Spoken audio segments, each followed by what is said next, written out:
piense como cristiano. Y la escritura clave es Colosenses 2 del 8 al 15.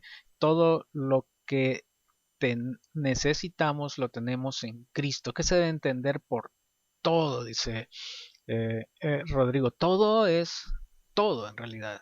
Todo, absolutamente todo lo que necesitamos, todo lo tenemos en Cristo. Él es nuestro todo.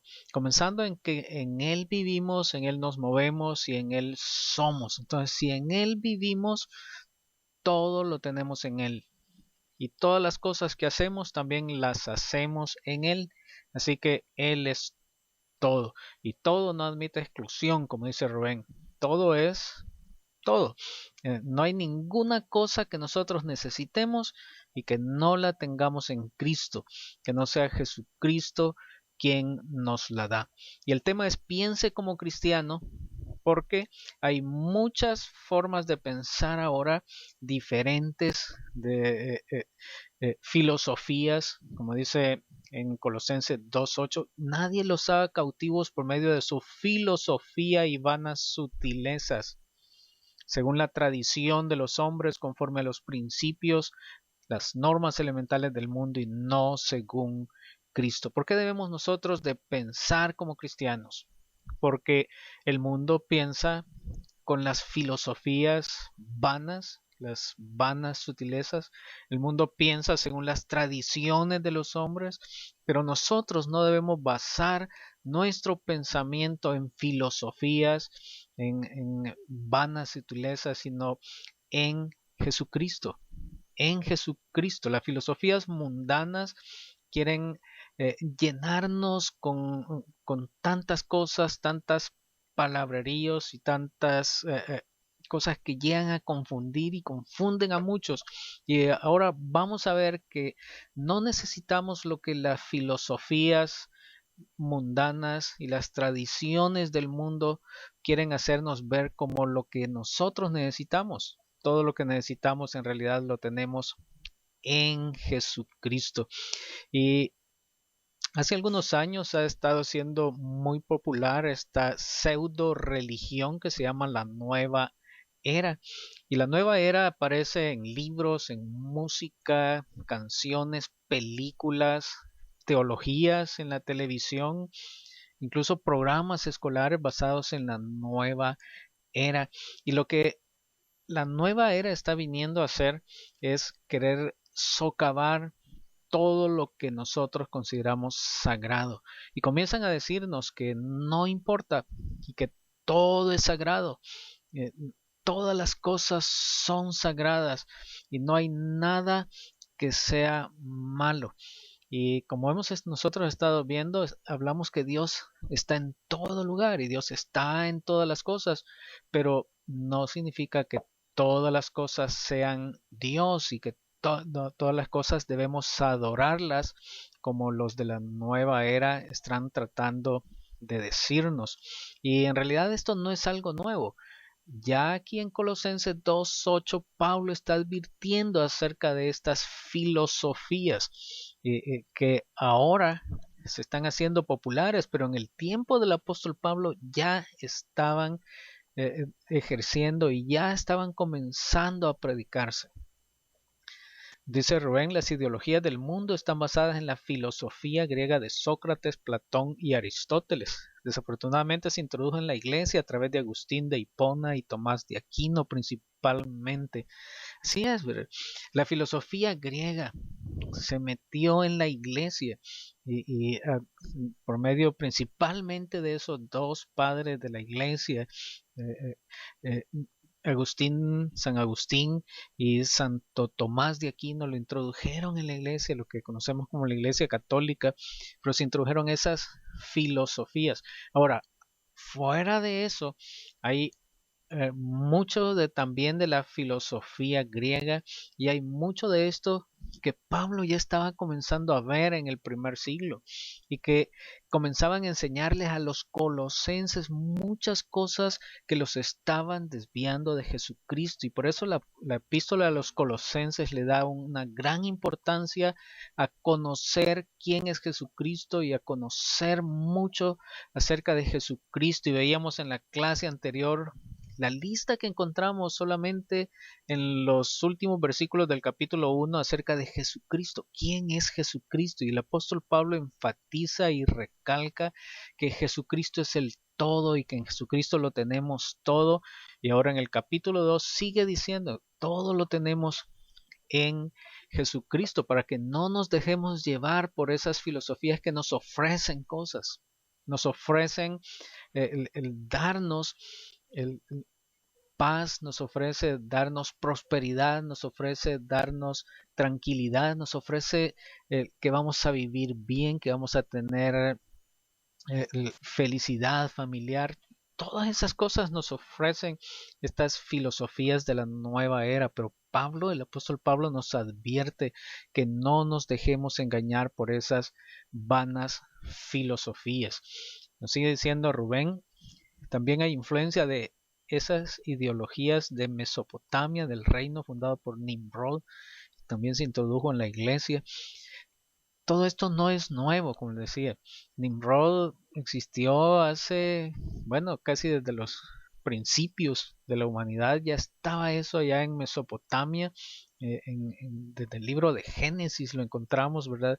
Introduciendo esas cosas, esos misterios, los misterios, porque a la gente le gusta que le digan esto es un misterio que nadie lo sabe, ¿verdad? Y solo nosotros, y si te unes a nosotros vas a conocer estos misterios para lograr felicidad y para lograr prosperidad y para lograr esto y lo otro. Y ahora una de las cosas principales que nos están queriendo decir es que el pecado no importa y que nada es pecado, y que las cosas que cuando nosotros decimos a los niños, por ejemplo, que eso que está haciendo es pecado, dicen que es abuso, y quieren incluso llevarlos ante las cortes judiciales diciendo que los padres que le enseñen a los hijos acerca del pecado están cometiendo un abuso y están abusando psicológicamente de ellos. Hasta ese punto están llegando, hasta ese problema hemos llegado al decir que el pecado no es malo, es intrascendente, o sea que ya sea que usted haga lo bueno o haga lo malo, no importa. Y esto nos recuerda el árbol del conocimiento del bien y del mal en el Génesis, ¿verdad? Desde el Edén, como Satanás le dice, no, no importa, ustedes pueden escoger qué es lo bueno y qué es lo malo, pero ustedes escójanlo y cómanlo. ¿Cómo es que Dios les ha dicho que comer de ese árbol es malo? No, ustedes pueden decidir si es malo o es bueno, y eso es lo que estas filosofías de la nueva era están tratando de decirnos, que el pecado no importa, que cometer esos pecados no es malo, que no hay ninguna cosa mala, que todo es bueno. A ver si quieren ustedes comentar en estas preguntas que tengo aquí. ¿Conocen ustedes algunas formas en las que nuestra sociedad enseña que el pecado no tiene consecuencias?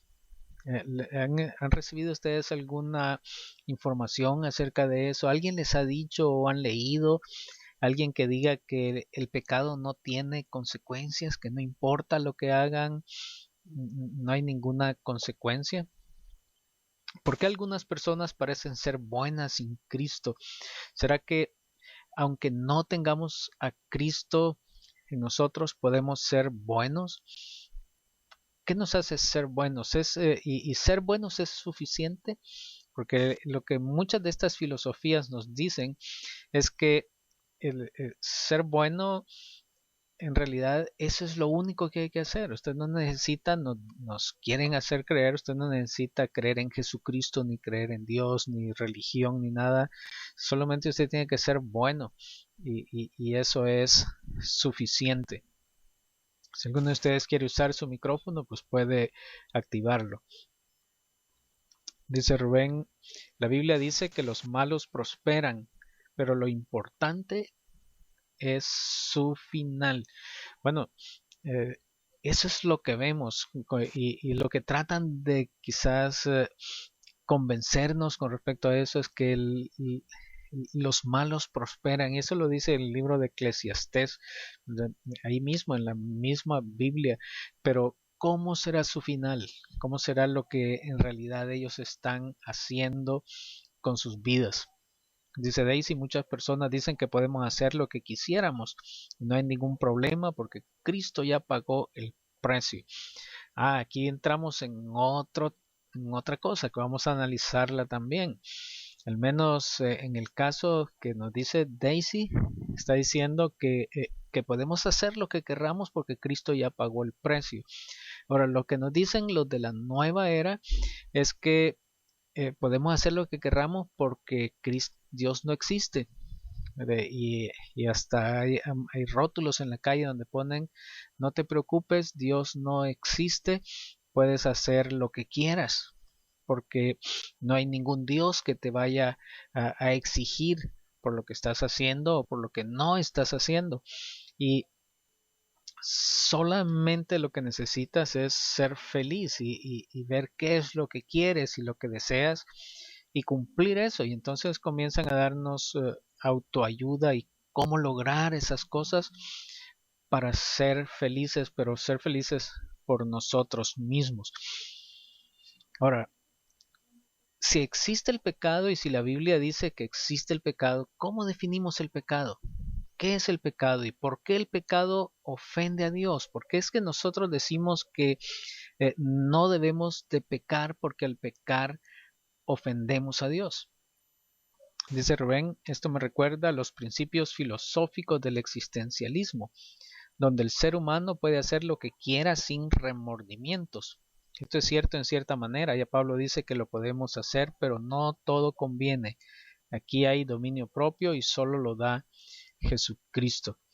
Podemos hacer lo que querramos sin remordimientos, dice Rubén, pero ¿qué pasa? ¿Nos conviene o no nos conviene? Ahí está el punto exacto en que si nos conviene o no nos conviene. Si pagó Jesucristo por nuestros pecados, entonces ¿podremos nosotros hacer todo lo que querramos? ¿Qué es el pecado? ¿Qué es el pecado en realidad? Vayámonos al Génesis y siempre regresamos ahí para conocer acerca del pecado, regresamos al primer pecado. ¿Cuál fue el primer pecado? El primer pecado fue desconfiar de Dios. Dios les había dicho, esto es lo bueno y esto es lo malo. Y ellos dijeron, no, nosotros queremos decidir por nosotros mismos. Nosotros queremos decir, bueno, pues engañados por la serpiente, que esto que Dios dijo que es malo en realidad es bueno. Y eso es no creerle y perderle la confianza. ¿Y qué pasa cuando perdemos la confianza de nuestro ser amado y ya no le creemos? ¿Qué pasa entonces? Hay una ruptura y la relación se rompe y por eso Adán y Eva se escondieron porque se rompió esa relación de amor con Dios. Y al decir entonces que ya no confiaban en Dios, no confiaban en lo que Dios les había dicho, ahora confiaban más en otro, confiaban en la serpiente más que confiar en Dios. Eso rompió la relación, y por eso es que el pecado ofende a Dios. Es como usted a su ser amado, usted le entrega todo y le da todo su amor, toda su vida, y que esa persona que usted ama tanto lo traicione y haga algo que rompe la confianza. Eso es algo que nos duele. Y así le dolió a Dios y así le duele a Dios cuando nosotros hacemos cosas que rompen esa relación y rompen la confianza con Él.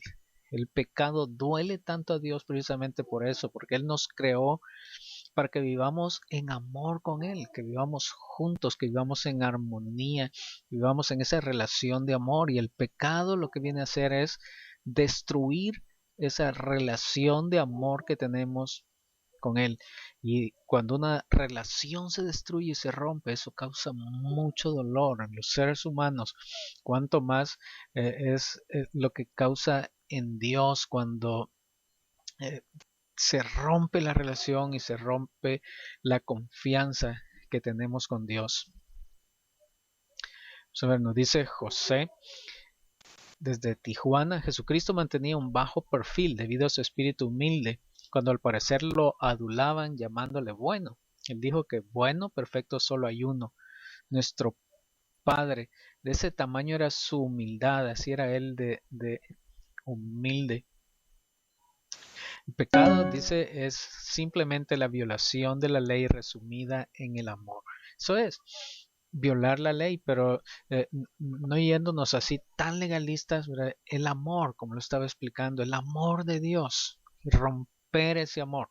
Ese es el pecado, romper ese amor de Dios, ese gran amor que Él tiene, traicionar su amor. Eso es el pecado y eso es transgredir la ley.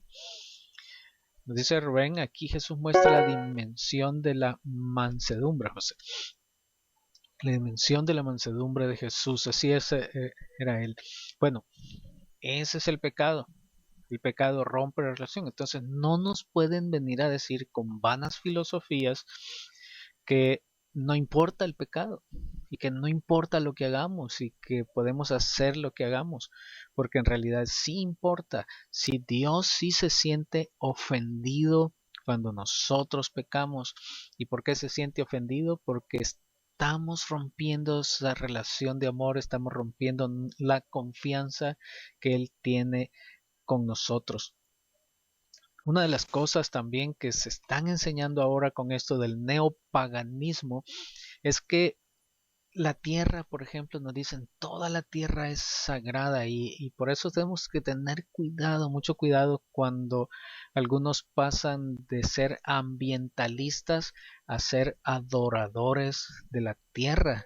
Le llaman incluso nuestra madre tierra, le dicen así. Así como Dios es nuestro padre, ahora le llaman madre tierra y le hacen cultos y le hacen ciertas adoración también. Y el cuidar la tierra se convierte ya no solamente en conservarla, sino que se convierte en un acto de adoración para ellos. No sé si ustedes lo han visto, como grupos adoran a la tierra y se van a ese extremo de decir que toda la tierra es sagrada y entonces comienzan a hacerle actividades y hacerle cosas y cantos y danzas y se van a ese otro extremo. Pero en Colosenses 2, 8 al 10, Pablo describe cómo es nuestra relación con Dios y cómo debemos de pensar nosotros acerca de Dios, no en términos mundanos, sino hablar con Dios como esa relación que tenemos con Él de padres a hijos. Dice Rodrigo, todo lo que implica falta de amor, porque Dios es amor, eso es el pecado, todo lo que implica la falta de amor, como nos dice Rodrigo.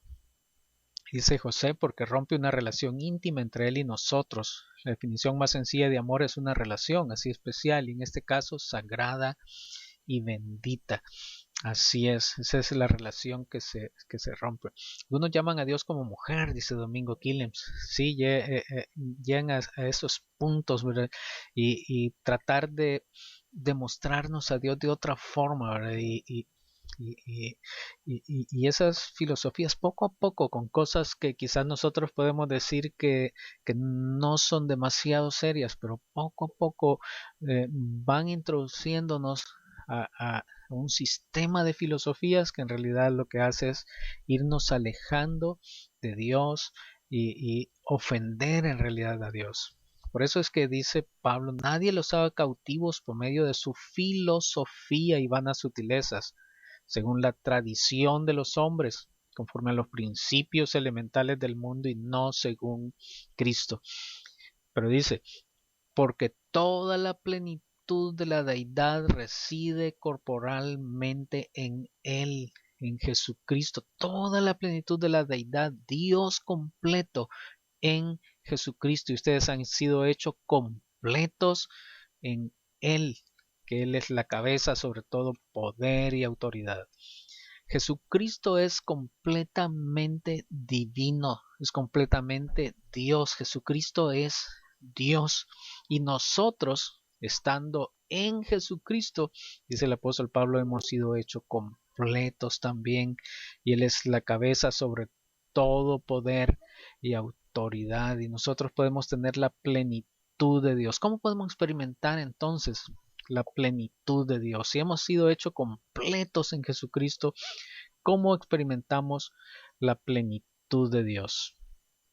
Dice Rubén, no imiten las conductas ni las costumbres de este mundo, más bien dejen que Dios los transforme en personas nuevas al cambiarles la manera de pensar.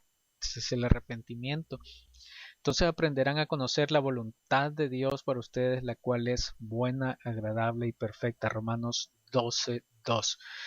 Debemos no de imitar lo que el mundo hace, como la cita que nos pone Rubén. Gracias por esa cita.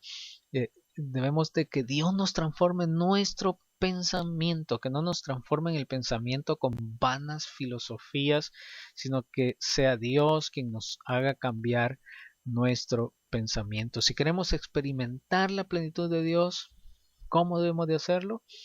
En Jesucristo. Para experimentar la plenitud de Dios no tenemos que hacer cosas que nos digan que debemos de hacer y que vengan estos otros tipos de religiones y neopaganismo a decirnos que usted tiene que hacer estas danzas, que usted tiene que afeitarse la cabeza, que usted tiene que dejarse la barba, usted tiene que usar cierto traje, de vestirse de cierta forma, unirse a nosotros. No tenemos que hacer nada de eso. Nuestra relación con Jesucristo es lo que nos hace experimentar la plenitud de Dios. Una relación personal con Jesucristo, porque Jesucristo es Dios y esa relación personal con Jesucristo es lo que nos va a dar esa relación con Dios y esa plenitud de Dios. ¿Qué tenemos que hacer entonces? ¿Qué hay que hacer para experimentar la plenitud de Dios? Lo que hay que hacer es experimentar a Jesucristo, tener esa relación con Jesucristo y no como obligación, sino como algo que nos agrada, que nos da felicidad, algo que nos nutre, algo que nos llena de gozo. Eso es tener una relación personal con Jesucristo. Relación personal, dice Daisy, padre e hijo, hijo padre. Gracias, Daisy. Así es la relación que tenemos, como la relación de un padre con su hijo. No sé si ustedes han tenido una buena relación con sus padres o no. Muchos padres humanos han fallado o hemos fallado en eso, en tener una buena relación con nuestros hijos, pero con nuestro Dios podemos tener esa relación perfecta de padres a hijo, así como el Dios Padre con Jesucristo Hijo. Nosotros también podemos tener esa relación padre-hijo. Y eso es lo que nos hace experimentar la plenitud de Dios. Dice José, sobreponiéndonos a la carne de pecado y permitiendo que Cristo viva su vida intensamente en nosotros. Somos eminentemente espíritu, debemos dar lugar al Espíritu Santo para crecer en el cuerpo de Cristo. Bueno, no somos eminentemente espíritu. Fuimos creados seres físicos, así quiso hacernos Dios. No nos dejó solamente espíritu como los ángeles, nos hizo seres materiales. Y si Él así nos hizo, pues es la buena forma en la que estamos y hemos sido creados. Pero nuestra dimensión espiritual es la que debemos de nutrir nuestro espíritu para que nuestro cuerpo también pueda ser llevado por las cosas espirituales. Dice Pedro, saludos hermanos, tengo problemas con mi PC para comunicar por chat. Bueno, Esperamos que pueda solventar su problema, Pedro, pero sí ya pudimos leer lo que nos ha puesto aquí. Somos cuerpo, alma y espíritu integralmente, como dice Rubén, no solamente espíritu, somos espíritu, alma y cuerpo, como dice Rubén y como nos dice las escrituras, espíritu, alma y cuerpo. Y nuestro fin último no es llegar a ser solamente espíritu. Eso es lo que creían las vanas filosofías griegas de Platón y Aristóteles. Ellos sí creían que el cuerpo es malo y que lo que tendríamos que hacer es salir del cuerpo y en el espíritu entonces seremos buenos. Pero no es eso lo que la Biblia enseña. La Biblia enseña acerca de la resurrección del cuerpo y vamos a resucitar igual como Jesucristo resucitó con su cuerpo que de carne y hueso y les dijo, tóquenme, tóquenme, yo soy, así seremos nosotros también. En la resurrección seguiremos teniendo nuestro cuerpo. Como Jesucristo, dice Rubén, es el hombre, espíritu, alma y cuerpo ahora eterno. Así es Jesucristo, tiene su cuerpo de ser humano y así también seremos nosotros. Entonces, cuando tenemos nuestra relación con Jesucristo, ahí lo tenemos todo. ¿Qué más podemos querer? ¿Qué más podemos pedir teniendo nuestra relación con Jesucristo? Si tenemos acceso a Él en cualquier momento, a cualquier hora. Nosotros estamos limitados por el sueño. Necesitamos dormir y pasamos dormidos 8 horas, pero Dios no duerme. Podemos estar con Él a cualquier hora, Él no se cansa. Nosotros podemos cansarnos, pero Él no se cansa. Él está con nosotros en cada momento. Él vive dentro de nosotros y nosotros vivimos en Él. Los demás sí pueden escucharme. Dice Daisy que se le fue el audio. No sé si todos pueden escucharme todavía. Bueno, su espíritu nos consuela, nos enseña, nos guía, nos convence del pecado. Gracias, Domingo. Y cuando tenemos esa relación con Jesucristo, entonces Él está de nuestro lado, Él nos protege en las tormentas de nuestra vida, Él nos da sanidad, gracias a Dios que Él nos sana, podemos enfermarnos de fiebre chikungunya, por ejemplo, pero Él está con nosotros ahí dándonos su fortaleza y dándonos su sanidad. No necesitamos otras experiencias. No necesitamos ciertos tipos de meditación trascendental, no necesitamos hacer ciertas cosas raras para poder tener una relación con Él en Jesucristo. En Él únicamente tenemos nuestra relación con Dios. Algunos ejemplos, no sé si ustedes han escuchado algunos ejemplos de filosofías engañosas que podamos tener y qué les hace engañosas y cómo nos pueden engañar a nosotros también. Dice Rubén, por medio de nuestro espíritu aprendemos a gozar de la relación perfecta de amor a través de Jesús. Lo podemos hacer a cualquier hora, solo poniéndonos en contacto por nuestro espíritu. Es la forma en la que nos comunicamos. El Espíritu Santo con nuestro espíritu nos ayuda a tener esa relación con Dios. El Espíritu Santo nos lleva al Padre y nos recuerda a Jesucristo y así es como vemos nuestra relación con Él. Bueno, muchas filosofías que hay y que comienzan a querer introducirse incluso en las iglesias cristianas, como decía Rubén. Pero ¿por qué es engañoso? ¿Por qué son engañosas las tradiciones humanas y los principios básicos de este mundo? ¿Por qué Cristo es diferente a estas cosas? ¿Por qué es engañoso? Porque quieren hacernos creer que en nosotros mismos está la solución y que no necesitamos que alguien venga y haga algo por nosotros. Si quieren hacernos creer que en nosotros mismos, en nuestros deseos, si usted tiene buenos deseos, le dicen, pues ahí usted lo tiene todo y no necesita más. Y comienzan a tratar de engañarnos diciéndonos, como dice Rubén, algo de verdad disfrazada por los motivos que las mueven y mucho de esto está tras el dinero y, y lo que buscan es conseguir adeptos para tener ingresos y para tener dinero, y hay que tener mucho cuidado con eso porque comienzan a hablarnos cosas bonitas y cosas que parecen de luz, pero al final nos dicen tienen que comprar este libro y comprar este otro libro y comprar este video, comprar este CD, y, y todo termina muchas veces en el dinero. Nos dice José: si vivimos en el Espíritu, es Cristo quien vive en nosotros. Si vivimos en el Espíritu, es Cristo quien vive en nosotros. Él se expresa en y por nosotros. Pablo decía: ya no vivo yo, vive Cristo en mí, y las obras que hago son las obras de mi Señor. Bueno, así parafraseado.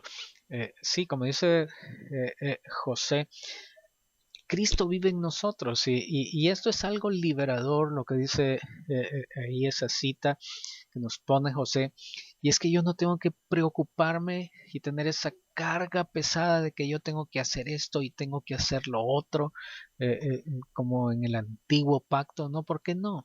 Porque todo lo que hago es Jesucristo haciéndolo en mí, y entonces yo ya no tengo que decir yo tengo que esforzarme para hacer esto, porque si voy a hacer las cosas que el Padre me pide es porque Jesucristo las está haciendo en mí. Y, y, y si hago algo también, tampoco voy a vanagloriarme y a enorgullecerme por las cosas que he hecho, porque no las he hecho yo, las ha hecho Cristo en mí, como dice la cita que nos pone José. Y lo mismo es cierto cuando pecamos, decía Pablo. Bueno, cuando peco, no soy yo quien peco, así decía él, sino que el pecado que está en mí es el que me hace hacer cosas malas, pero en realidad yo no peco, decía el apóstol Pablo, y eso nos quita cargas de culpa que muchos llevan pensando en que han hecho esto, han hecho lo otro, o que no han logrado hacer cosas para Jesucristo, y nuestra relación con Jesucristo no está en hacer cosas por Él. Nuestra relación con Jesucristo está en dejar que Él haga en nosotros lo que Él quiere hacer y que Él trabaje a través de nosotros.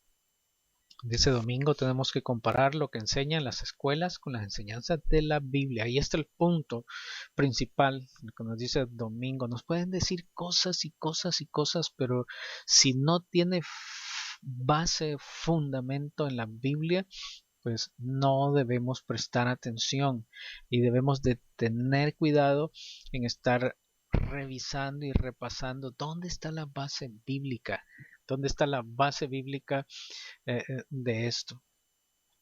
Versículo 10 de Colosenses 2 nos dice que Cristo es la cabeza de todo poder y autoridad. ¿Cómo afecta eso a nuestra vida día a día? Muchas veces nosotros leemos estos versículos pero no los aplicamos a nuestra vida, porque a veces decimos sí, Jesucristo es la cabeza de todo poder y autoridad, pero trasladémonoslo a nuestras vidas, a lo que hacemos diariamente. ¿Qué significa eso? Que Cristo es la cabeza de todo poder y autoridad, que nadie puede hacernos daño y nadie puede hacernos nada, porque Jesucristo es el quien tiene todo poder y autoridad. Usted nadie puede decirle alguna maldición, por ejemplo, y maldecirlo. No puede hacerlo, no puede hacerlo, porque Jesucristo es quien tiene todo el poder, y Él es quien nos defiende, y Él es quien está por nosotros. Él es el dueño de todo, y no hay Satanás que esté gobernando y que tenga autoridad. No hay demonios que puedan hacernos nada, a nosotros ni a nadie, porque Jesucristo es la cabeza también de ellos, de todo poder y autoridad. Ellos no tienen ninguna autoridad, no tienen ningún poder. El único que tiene poder y tiene autoridad es Jesucristo, y eso también nos libera. Y pensar de esa forma nos ayuda a vivir libres y felices. Usted ya no tiene que estar pensando en cosas de miedo y decir que el espanto y que los fantasmas y que nada de eso, porque Jesucristo ha vencido y Jesucristo tiene todo el poder y toda la autoridad sobre los demonios y sobre Satanás que han sido vencidos y derrotados en la cruz. Dice José, el Espíritu nos guiará a toda la verdad. Si colocamos cada tradición humana a la luz de la palabra del Padre de las luces, de los espíritus, Él nos va a guiar, así es. Él nos va a guiar a toda, a toda la verdad. Dice Rubén, para comprender el versículo 10, recordemos que Jesús nos dice que nos pongamos su yugo. De esa manera vamos en comunión con Él por la vida, en la salud y en la enfermedad, en la alegría y en el dolor. Todo lo que sentimos, sea malo o bueno, Jesús también lo experimenta. Este será el tema de mi siguiente reflexión. Bueno, estaremos esperándola. Muy buenas las reflexiones de nuestro hermano Rubén. En Él vivimos, en Él somos, en Él experimentamos la vida, en Él experimentamos la alegría y como dice Rubén, estamos unidos en la salud, en la enfermedad, en la alegría y en el dolor. Cuando nosotros estamos sufriendo, ahí está Jesús con nosotros también, sufriendo. Está a nuestro lado, Él no está desde lejos, Él está junto con nosotros, sufriendo también a nuestro lado. En Jesucristo tenemos el perdón de los pecados. No vamos a decir que usted no necesita el perdón. Necesitamos el perdón y necesitamos sentir el perdón. El pecado existe y el pecado sí le duele a Dios y el pecado rompe esa relación con Dios. No pensemos, como dicen las filosofías, que el pecado no tiene ninguna trascendencia. Sí que la tiene, porque rompe nuestra relación con Dios. Pero, como dice Romanos 3, 23 y 24, todos nosotros hemos pecado y todos nosotros hemos desobedecido y hay que leerlo juntos, como siempre he dicho, el 23 y el 24, no leer solamente el 23, Romanos 3, 23, hay que leerlos juntos porque hay una coma que los separa. Dice, por cuanto todos pecaron y no alcanzan la gloria de Dios, todos son justificados gratuitamente por su gracia, por medio de la redención que es en Cristo Jesús. Todos nosotros hemos pecado y todos no alcanzamos la gloria de Dios y por lo tanto todos, ¿cuáles todos? Los mismos todos. Somos justificados gratuitamente, somos perdonados, somos redimidos en esa redención que hay en Cristo Jesús. Todos. El pecado nos ha separado de Dios, pero podemos tener la confianza que en Jesucristo hemos sido justificados y hemos sido redimidos. Dice Rubén que nuestra vida manifestara una revolución del Espíritu. De a poco conectaremos más y más con el Espíritu de Cristo. Y entonces las cosas las veremos y las resolveremos con sus ojos y con su mentalidad. A eso vamos, ¿verdad? Tener cada día más una mejor relación con Jesucristo y ver las cosas más espiritualmente, como dice José. Dice Rodrigo, ojalá pudiéramos hacer eso efectivamente en nuestra vida, creo que dice, pudiéramos hacer eso, el tener esta relación con Dios.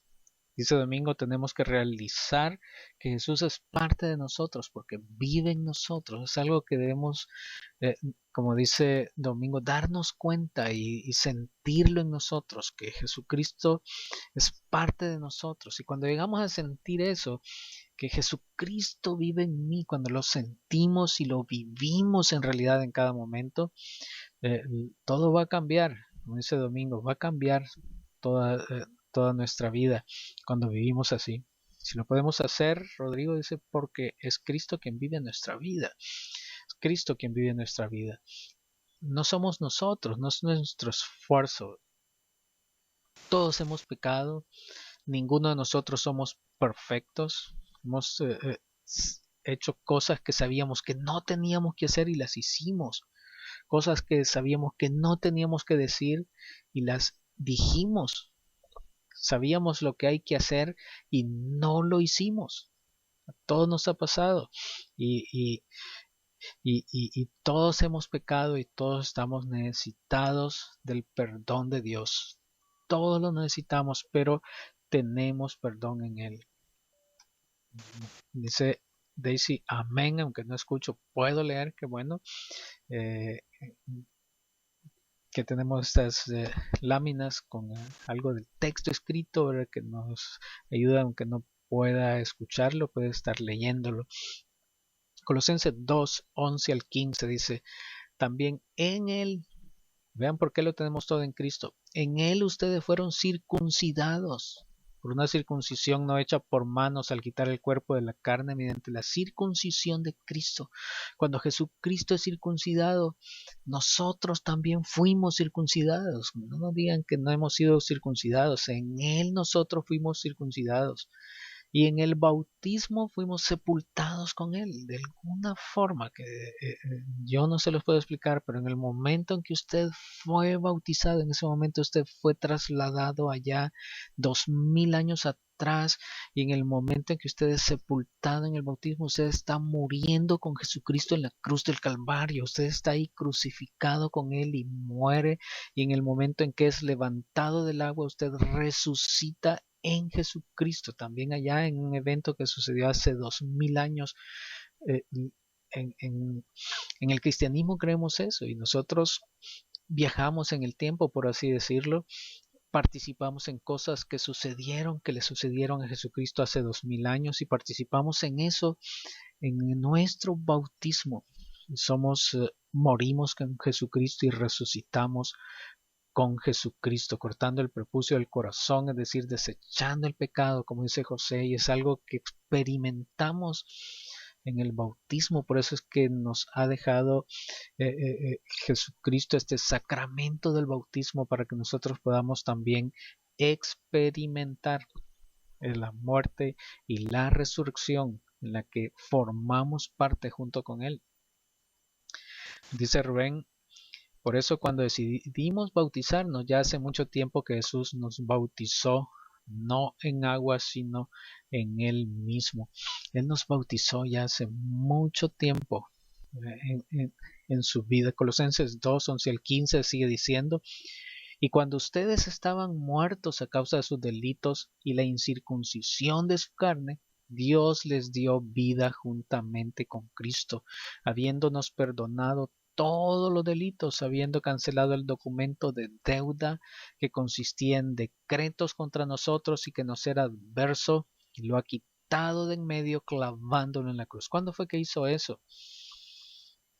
Si ustedes leen bien y se fijan, dice que no fue después que nos arrepentimos, no fue después que cambiamos y que comenzamos a obedecer, ¿no? Dice ahí que nos dio vida juntamente con Jesucristo cuando estábamos muertos a causa de nuestros delitos, porque estábamos muertos, y los muertos ¿qué pueden hacer? Nada. Muertos no pueden hacer nada por sí mismos. Si nosotros estábamos muertos, nada podíamos hacer nosotros para tener vida, absolutamente nada, sino que viene Jesucristo y de ahí están nosotros muertos, tendidos, viene y nos da vida, y nos hace resucitar, y nos perdona todos nuestros delitos, y nos perdona todos nuestros pecados, y quita ese documento de las deudas que nos agobiaban, nos era adverso, y lo clavó en la cruz. Y Jesús fue crucificado, dice Rubén, desde antes de la creación del mundo. ¿Cuándo hizo esto? Desde antes de la creación del mundo. Por eso es que Él nos ve a nosotros y nos ve perdonados, justificados, rescatados, nos ve reconciliados, nos ve santos, puros y sin mancha. Y no es que Él se tape los ojos para no vernos bien, es que Él nos ve bien. Y Él nos ve lo que Él ha hecho, y nos ve como Él nos ha limpiado, como Él nos ha lavado. Así es como Él nos ve a cada uno de nosotros. Dice José, con su sangre al morir por nosotros, Él firmó un nuevo pacto. Los pactos se llevan con sangre, pero ahora ya no harían falta más sacrificios de sangre. Y nosotros participamos de eso. Y fuimos perdonados. Fuimos perdonados. Cuando Jesucristo muere en la cruz, se sella eso, y fuimos perdonados. Y aún más, dice Colosenses 2, 11 al 15, y habiendo despojado a los poderes y a las autoridades, hizo de ellos un espectáculo público, triunfando sobre ellos por medio de él. Cuando Jesucristo muere en la cruz, todos los demonios, Satanás y todos ellos son deshechos. Se les quita todo su poder, toda su autoridad, ya no la tienen. Y si alguien cree que el diablo, que Satanás, que los demonios tienen alguna autoridad sobre ellos, es porque ellos se la están dando, pero no la tienen, no la tienen. Es un engaño que Satanás quiere hacer creer que todavía tiene, pero no tiene nada. Jesucristo hizo un espectáculo público, hizo un show, ¿verdad?, público, triunfando sobre ellos en la cruz. Esa es nuestra realidad. ¿Cuál de nuestros pecados perdonó Jesucristo? ¿Cuáles de sus pecados perdonó Jesucristo? Los que cometió usted en el pasado, ¿verdad? Se los perdonó. Y creo que en eso ninguno tenemos duda, que Él nos ha perdonado todos nuestros pecados del pasado. Pero ¿qué pasa con los pecados que usted cometerá en el futuro? Y eso es algo que nos decía Daisy al principio. ¿Qué pasa con los que va a cometer en mañana y pasado mañana? ¿Será que Él también ya los perdonó? ¿Ya nos perdonó los pecados de mañana y de pasado mañana? O sea, todos, dice Rubén, todos. Todo pecado ya ha sido perdonado, dice José. Todos los pecados, así es. Los perdonó, porque cuando nos perdonó antes de nosotros incluso habernos arrepentido, cuando estábamos muertos en nuestros delitos y pecados. No hay un requisito para el perdón, porque el perdón es gratuito y el perdón nos lo ha dado Él, nos ha perdonado. Ahora viene una pregunta más. Si cuando Jesús murió en la cruz, Él pagó el precio por todos los pecados de todos nosotros, entonces alguno de ustedes puede decir, bueno, están diciendo que si cometo un pecado mañana, ya está garantizado que estoy perdonado por ese pecado de mañana. ¿Será así en realidad? Si la mujer esta que es sorprendida en el acto mismo del adulterio, la vuelven a traer mañana otra vez, sorprendida de nuevo en el acto mismo del adulterio. Jesús ya le dijo, vete y no peque más, pero ¿qué va a pasar? ¿Qué le diría Jesús? ¿Qué le diría Jesús si mañana la vuelven a traer sorprendida otra vez en el acto mismo del adulterio? ¿Creen ustedes que también ya de ese pecado Jesucristo la había perdonado y ya estaba perdonada? Y bueno, esto tiene ciertas implicaciones y ciertas cosas que pueden llevarnos a, a quizás tratarnos de confundir, pero lo que la Biblia enseña es que todos nuestros pecados han sido perdonados. Dice José, todo pecado ya ha sido perdonado. Dios mira el corazón contrito y humillado, y entonces sabrá que existe un verdadero arrepentimiento. Bueno, y si no lo ve, si no lo ve, no nos lo perdona, o ya nos lo perdonó, en realidad. Esto es como una pregunta que cierta persona le hizo a su pastor y está en el libro de Philip Yancey, que la gracia, acerca de la gracia maravillosa, y él dice, ¿qué pasa? Un señor le fue a decir al pastor, mire pastor, yo me voy a divorciar de mi esposa y me voy a casar con mi secretaria, y voy a dejarla y me voy a ir con ella, y, y como usted ha dicho, Dios ya me perdonó lo que voy a hacer, ¿verdad? Y lo voy a hacer, y sé que Dios ya me perdonó, entonces ¿puedo hacerlo? ¿Puedo hacerlo? ¿Puedo yo prepararme para cometer un pecado mañana? Porque como sé que ya me perdonó Dios, entonces planifico qué pecado voy a cometer mañana. ¿Es así como funciona esto? ¿Será válido decir que como Dios ya me perdonó, entonces yo mañana me voy a robar esta cosa porque de todos modos Dios ya me perdonó, voy a hacerlo? Dice Rubén, como lo dice Stigma Bay, si Cristo vive en mí, Perdón que se me fue el comentario. Si Cristo vive en mí y cometo un pecado, no es Cristo quien lo comete. No soy yo porque ya soy santo. Entonces es el pecado que mora en mi cuerpo. Muy bien. Ahora, ¿puedo entonces planificar pecar? ¿Puedo planificar cometer pecados en el futuro porque de todos modos Dios ya me los perdonó? Dice José, ya el pecado no será cosa común y recurrente, habrá todavía la debilidad, pero también la fortaleza y la sinceridad para superar tal condición. Es posible mediante un corazón sincero y obediente, tierno, no endurecido. Dice Rubén, no, porque ya no soy pecador.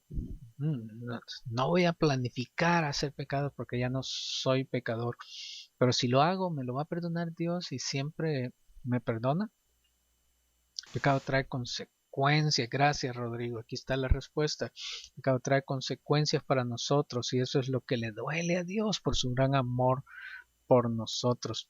No es tanto la pregunta si me la va a perdonar o no, si puedo planificar hacer el mal o no, sino que el pecado trae consecuencias y las consecuencias las vamos a pagar.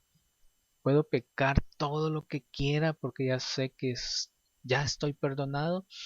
Bueno, puedo pecar todo lo que quiera, pero como dice Rodrigo, todo pecado trae sus consecuencias.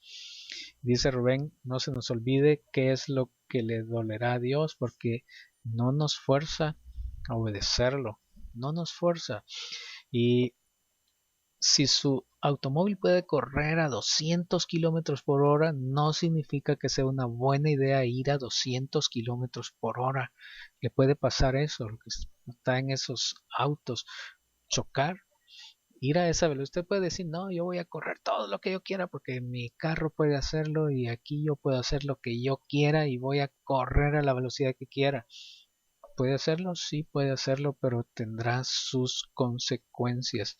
El hecho que Dios ya nos ha perdonado los pecados no significa que sea una buena idea ir a cometer pecado y salir y cometer pecados y decir voy a ser infiel a mi esposa porque de todos modos Dios ya me perdonó.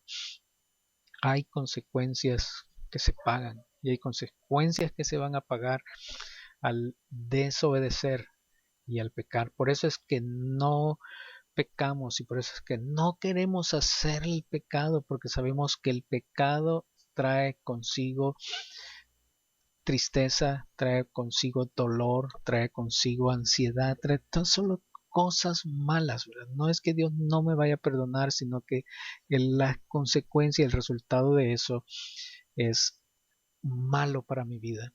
El perdón de Dios no nos da una excusa para pecar, sino que nos da una excusa para sentirnos seguros. Y cuando fallamos, entonces podemos estar seguros que Dios nos ha perdonado ya completamente en Jesucristo, que Dios ya nos perdonó.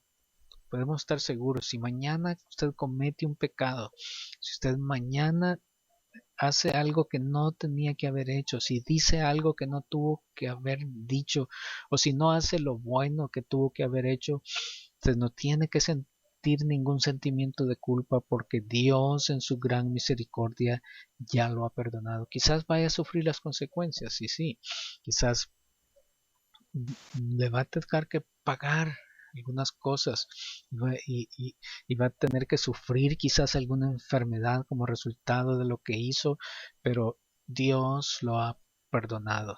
Dios lo ha perdonado y le garantiza el perdón en Jesucristo. Muchísimas gracias, Señor, por este estudio que hemos tenido. Gracias por esta enseñanza que ahora nos has dado. Gracias, Señor, por todos los que hemos podido estar aquí, participar en este estudio de tu palabra. Gracias por mostrarnos tu gran amor por nosotros. Gracias por mostrarnos que no debemos confiar en lo que filosofías huecas y religiones paganas quieran decirnos.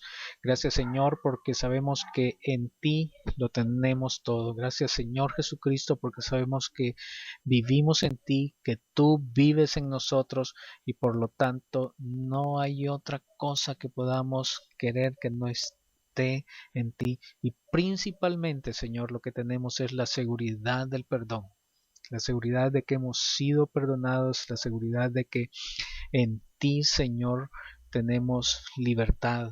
Gracias por mostrarnos cómo, Señor, en tu gran amor y en tu gran misericordia, ya, Señor, tú nos has resucitado, morimos contigo, resucitamos contigo, nos has circuncidado de este cuerpo de pecado, nos has librado de las consecuencias, Señor, eternas del pecado. Pedimos que nos ayudes a poder servirte y obedecerte, no para que nos perdones, sino porque tú nos has perdonado y queremos, Señor, vivir en una relación perfecta contigo por nuestro amor, Señor, en respuesta a tu gran amor. Queremos servirte y queremos hacer solo las cosas que te agradan, porque sabemos también que eso es lo que nos trae la felicidad, es lo único que nos puede traer felicidad, y el pecado nos traerá consecuencias dolorosas. Gracias, Señor, por estar aquí con nosotros y protegernos de cualquier tentación y protegernos también, Señor, de las malas consecuencias de las cosas que nosotros mismos hemos hecho. Gracias por mostrarnos, Señor, tu camino. Gracias por mostrarnos hacia dónde debemos ir, qué es lo que debemos hacer y qué es lo mejor para nuestras vidas. Muchísimas gracias por incluirnos en tu amor, por incluirnos en tu relación de amor con el Padre, con el Hijo y con el Espíritu Santo. Pedimos, Señor, que nos bendigas, que nos ayudes a poder seguir creciendo en este conocimiento y en la gracia del Señor Jesucristo.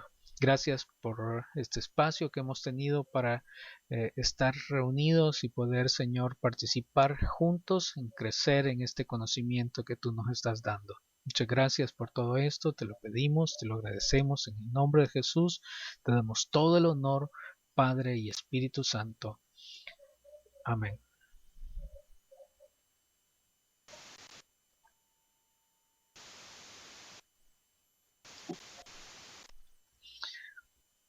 Muchísimas gracias a todos por su presencia, gracias por sus comentarios. Hay grabación de esta clase, dice Domingo, sí, va a estar esta grabación en el sitio web de la iglesia, en comuniondegracia.org. Ahí vamos a tener la grabación. Voy a tratar de leer los últimos comentarios, aunque todos estos comentarios siempre quedan aquí, yo puedo leerlos al finalizar.